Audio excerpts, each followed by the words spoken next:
Syllabus का point number 8 हम लोग करते हैं। सिलेबस के पॉइंट नंबर 8 में बस 3 चीज़ें पढ़नी है, गर्विश, दूसरी विष और फूड पॉइजनिंग।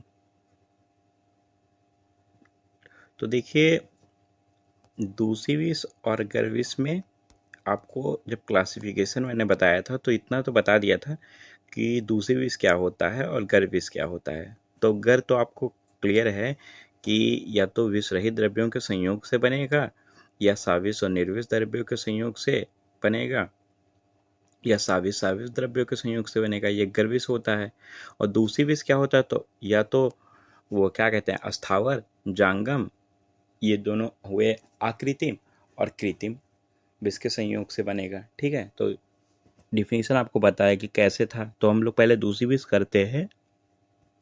तो दूसरी विष की आपको जब वहाँ क्लासिफिकेशन बताया तो वहाँ डिफिनीशन आपको पता है कि अस्थावर, जांगम या कृत्रिम विष का छोटा सा अंश होता है जो शरीर में पड़ा रहता है, तो वो धीरे धीरे शरीर की धातुओं को दूषित करता है। ठीक है, और फिर प्राण का अंत कर देता है। तो पढ़ लेते हैं यहाँ पे। तो देखिए, सेम वही होगा। आयुर्वेद में दूसरी विष शरीरस्थ या शरीरस्थ बाह्य, अस्थावर, जांगम और कृत्रिम विष का उस रूप या अंश को कहते हैं। ठीक है, उस छोटे से अंश को कहा जाता है या उसके लिए प्रयोग किया जाता है जो विष घन औषधियों के प्रभाव से हतवीर हो गए। अब मान लो शरीर में कोई विष था, चाहे वो अस्थावर था, जांगम था या कृत्रिम था, जब उसपे विष घन औषधियों का प्रभाव हुआ तो उसका क्या पोटेंसी क्या हो गई, कम हो गई। ठीक है, यह जन्म से उसमें अल्प गुण हैं। जो विष के 10 गुण होते हैं वो गुण उसमें नहीं पाए जाते हैं, अगर पाए भी जाते हैं तो अल्प मात्रा में पाए जाते हैं। ठीक है, और अल्पवीर होने के कारण या अत्यधिक पुराना हो जाते हैं। ठीक है, तो देखिए, या अथवा दूसरी डिफिनेशन क्या परिचय में बताई गई है, अन्य भौतिक एवं पारिस्थितिक शक्तियों से हतवीर हो जाने के कारण शरीर में जाकर अव्यक्त रूप में पड़े रहें, परंतु कालांतर में जीर्ण होकर, मतलब जो समय बीतेगा तो जीर्ण हो जाएंगे, या फिर कोई सहयोगी उनको मिल जाएगा, सहयोगी कारकों से प्रेरित होकर या उद्दीत होकर धातुओं को दूषित कर भली भांति रोग उत्पन्न कर देते हैं और रोगी के प्राणों का हरण कर लेते हैं। उसी को दूसरी विष कहते हैं। तो बस कोई एक आपको ध्यान रखनी है, दोनों में भी ध्यान रख सकते हैं। तो अस्थावर, जांगम, इतना सा ध्यान रखें, अस्थावर, जांगम या कृत्रिम का छोटा सा शरीर में पड़ा रहता है और जो विषघन औषधियों के प्रभाव से उसका वीर अल्प हो जाता है, अल्प गुण वाला होता है, अल्प वीर वाला होता है।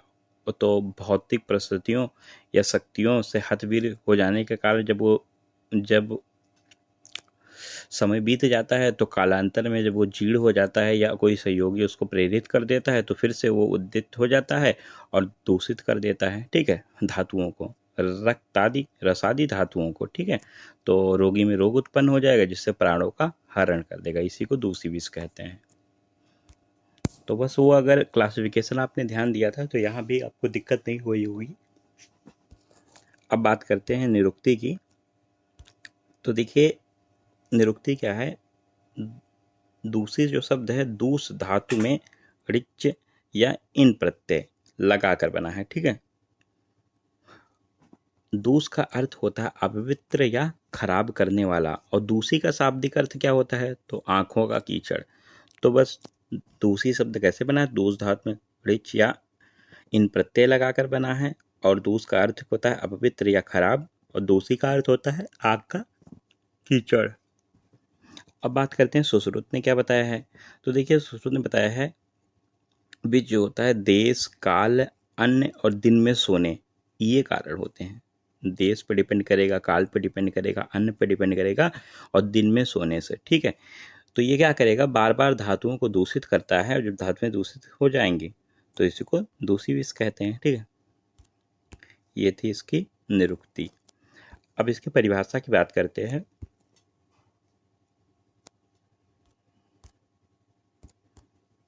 अस्थावर, जांगम या कृत्रिम विष।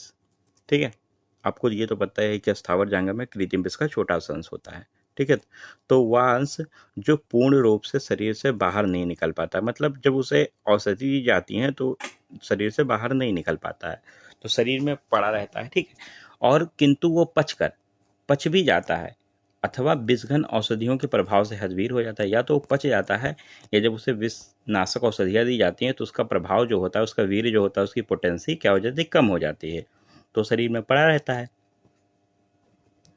उससे धीरे धीरे दूषित करता है और धीरे धीरे वो दूषित करता रहता है। और जो पुराना पड़ गया हो, जो वन अग्नि अथवा वायु या धूप से जलकर सूख कर हतवीर हो गया हो, अथवा जन्म से ही स्वाभाविक गुणों से युक्त नहीं है, उसे दूषी विष कहते हैं। तो यहाँ बताया गया है कि पुराना हो गया हो, उससे समय पर कालांतर शरीर में पड़ा रहा हो, या वन अग्नि द्वारा जला हो, या फिर वायु या धूप द्वारा जला हो, ठीक है, या सूखा हो, तो उसका वीर क्या हो, कम हो गया हो, ठीक है, या जन्म से उसका जो 10 गुण होते हैं वो 10 गुण से युक्त नहीं हो, ठीक है, तो उसी को दूषी विष कहते हैं।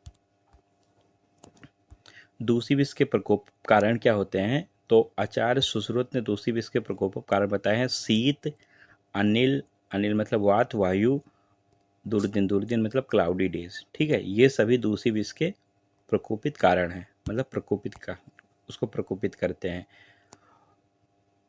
दूषी विष की अव्यक्त अवस्था क्या होती है, तो दूषी विष जो होता है अल्प वीर वाला होता है, आपको पता है पोटेंसी इसकी कम हो जाती है, हो जाने के कारण यह प्राणी को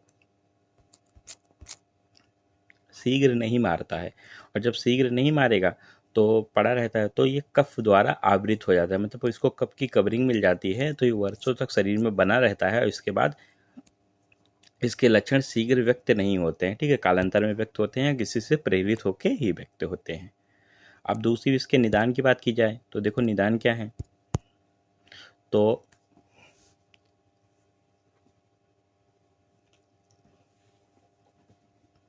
प्रतिकूल देश काल, आहार विहार, अत्यधिक परिश्रम, अत्यधिक मैथुन, मानसिक द्वंद्व, क्रोध आदि प्रतिकूल संवेगों के कारण जब मनुष्य की जीवन शक्ति या प्रतिरोधक क्षमता कमजोर पड़ जाती है, तो पुरवैया हवा, धूप, शीत, वर्षा, बादल, अजीर्ण, शरीरस्थ, आम विष आदि का संयोग पाकर दूषी विष पुनः धातुओं को दूषित करने लगता है और उसके लक्षण व्यक्त होने लगता है, ठीक है। तो उसको प्रतिकूल, जैसे कोई विष पड़ा था, उसको प्रतिकूल देश मिल गया, काल मिल गया, उसको फेवरेबल आहार मिल गया, और वो व्यक्ति अधिक परिश्रम कर रहा है, अधिक मैथुन कर रहा है, मानसिक द्वंद्व कर रहा है, क्रोध है उसको, ठीक है, या उसके प्रतिकूल संवेग हैं हो जाने के कारण, या मनुष्य की जो जीवन शक्ति होती है उसकी मतलब उसकी इम्यूनिटी होती है, रोग प्रतिरोधक क्षमता, वो भी कमजोर पड़ जाती है, और साथ में पुरवैया हवा और धूप, शीत, वर्षा, बादल, अजीर्ण,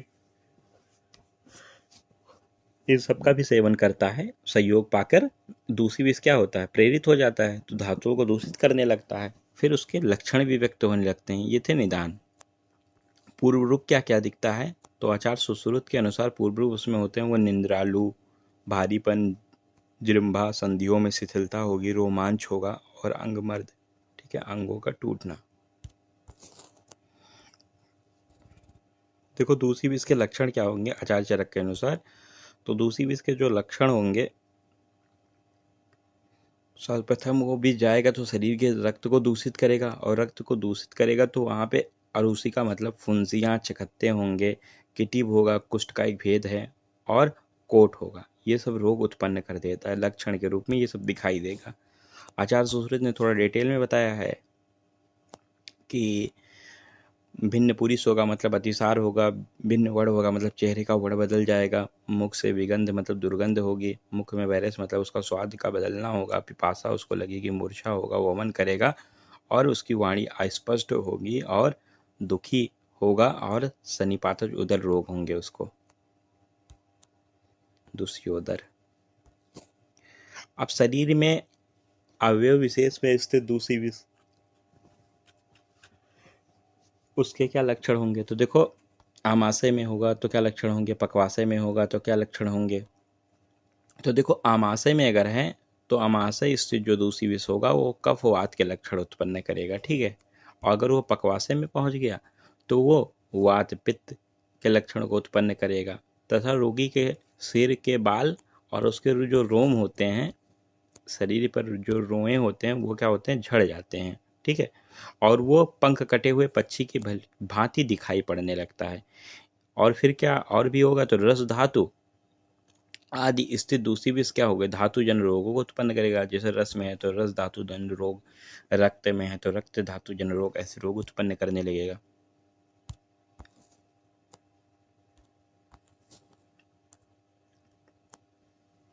दूसरी विष की साध्यता असाध्यता की बात की जाए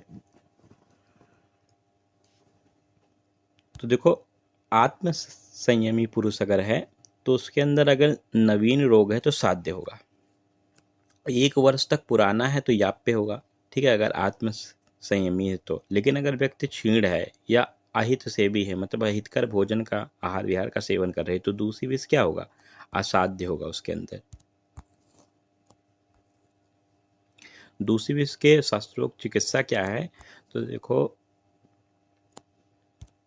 दूसरी विष में से पीड़ित रोगी में सर्वप्रथम क्या कराना है, उसको स्वेदन करवाना है। स्वेदन करवाने के बाद उसको वमन, ठीक है, वमन करा के उसको शुद्ध करा देना है।